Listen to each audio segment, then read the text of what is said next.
Layanan customer service online diterapkan di bandara sebagai pintu gerbang masuk keluarnya penumpang dari berbagai daerah. Dengan sistem ini, penumpang dapat bertatap muka dengan menggunakan layar monitor atau menghindari kontak secara langsung. Sebagai upaya memerangi virus corona, sejumlah peralatan kesehatan juga terpasang di beberapa titik di bandara, termasuk hand sanitizer dan alat pendeteksi suhu tubuh di pintu masuk.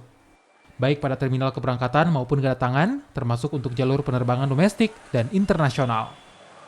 Informasi pelayanan saat ini kita meminimais ya bersentuhan langsung dengan para pengguna jasa maupun para tenan kita atau mitra kerja kita.